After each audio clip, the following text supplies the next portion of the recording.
I'm Laura Vitale, and today on this episode of Laura in the Kitchen I want to show you how to make my baked French toast. This is my cinnamon raisin baked French toast. It is outrageously good. Perfect if you have people staying over for the holiday season. You can make this the night before and pop it in the oven in the morning and your house will smell incredible and everybody will be happy. Let me take you over the ingredients so we can get started. You'll need brown sugar, cinnamon, granulated sugar, eggs, heavy cream, whole milk, vanilla extract, and then for the topping you'll need some more granulated sugar, brown sugar, flour, some cold butter, chopped walnuts, and of course you're going to need your bread. This is a gorgeous loaf of cinnamon raisin bread I made, but you can use a store-bought or you can use like a challah bread or brioche if you don't want to use cinnamon raisin bread. It's going to be delicious, but this really just takes things into really much higher gear. It's out of this world. What I have here is a casserole dish that I just sprayed with some nonstick spray, and I have that waiting for me. And you want to make sure your casserole dish is about 3 inches deep. And now what I'm going to do, grab my knife, I'm going to cut my bread into about 1/2 inch slices. This is a couple days old, which is perfect for this. I love homemade bread, and I especially love it when I can enjoy a few slices of it fresh and then use the rest in a really delicious recipe for a company. It's fantastic and it smells divine. Just cut them however you have to ensure your casserole dish is covered with bread. That should do the trick. I want this to be really filled. Okay, because it's what's going to happen is once it soaks up all the egg mixture, it is going to be out of this world. All right, in here I'm going to pour in my heavy cream, whole milk. Do use whole milk for this. I think it makes a big difference. Eggs. Woo! And my brown sugar, granulated sugar, and ground cinnamon. If this doesn't smell like the holidays, I don't know what does. Wait, if you do make this, you'll understand what I'm saying when I tell you that your house is going to smell so welcoming and sweet and cozy and comforting. It's amazing.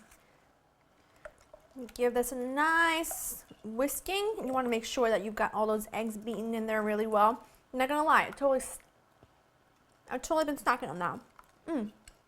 So good. All right, now you're going to carefully pour this eggy mixture all over your bread.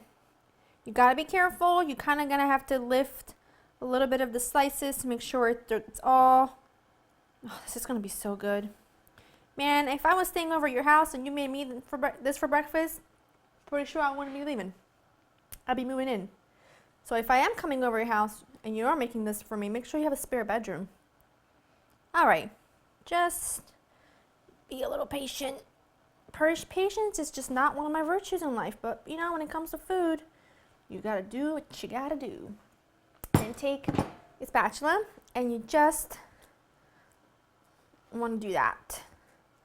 That's just making sure that the bread is trying to soak up everything that's underneath. And I know it looks like it's dry and there's not a whole lot there, but trust me, this will bake up to be perfection. Now, as if things couldn't get any better or sweeter, we're gonna go there. We're gonna make this even sweeter.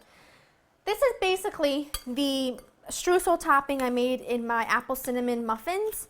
It is so good, and when I made this recipe not too long ago, just to kind of retest it and all that, because you know, when it comes to cooking, I just kind of usually throw things in a bowl, whisk and go. My husband said, "Oh, that would be really good with that crunchy stuff you put on top of the muffin." So I thought, ding, ding, ding, ding, ding. That's a brilliant idea. So I went ahead and made the streusel topping, and I haven't looked back since. And you shouldn't either. It's sweet, it's crunchy, it's fabulous, it's buttery, it's divine. Put in your butter, and now I'm just going to use a pastry blender or pastry cutter. And I'm just going to cut the butter into my dry mixture, just until it's smaller in size than it is now, because that's way too big. I'm going to add in my chopped walnuts. And now you can totally leave this step out if you want to. You can skip the step, but why you'd want to is beyond me, because it is so delicious. Bring this back closer to me. I'm just gonna scatter this all over the top. And all that butter is gonna melt into the bread, and it is just gonna be insanely good. That is gorgeous. Or, as my husband's grandmother used to say, it's beautiful. I'm going to cover this with aluminum foil because this has to sit in the fridge for several hours. Minimum of 4 hours, maximum overnight. This is the point where, and by the way, foil pans at this point in the game in your life, at this time of year, are going to be your best friends. So make this in a 9x9 foil dish, 9x13 foil dish, cover it, put it in the fridge, leave it there overnight, next morning, bake it. You've got breakfast of champions. Now, I'm going to wrap this up, put it in there for several hours, and then when it's time to bake it, I will show you what it looks like. My French toast has been in the fridge for about 3.5 hours now. Remember, the longer it sits, the better this will be. I'm the most impatient person in the world. If I was doing this at 9 o'clock at night, I'd say I'm going to sleep. But because it's the afternoon, I'm like, I really want baked French toast for dinner. So I'm going to pop this into the oven that's been preheated to 350 for 30 minutes. After 30 minutes, you're going to remove the foil. This is going to go into the oven with the foil on. After 30 minutes, you are going to remove the foil and continue to bake it for about 45 minutes or so, or until it's puffed and golden brown, and it's going to be dynamite. In she goes.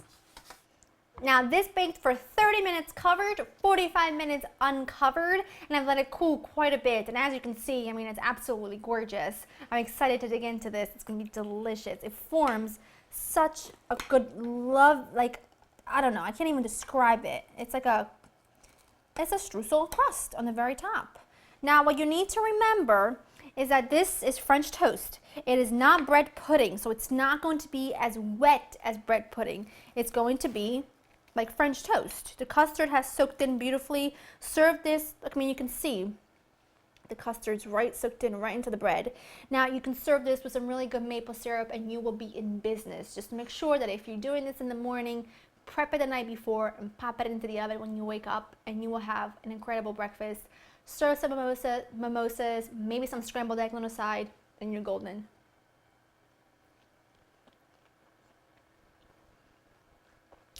I swear it's at.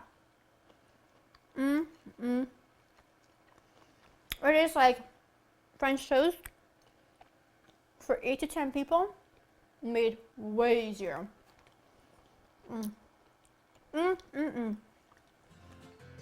That is delicious. Go to laurainthekitchen.com to get this recipe. I hope you enjoyed spending time with me, and I'll see you next time. Bye-bye.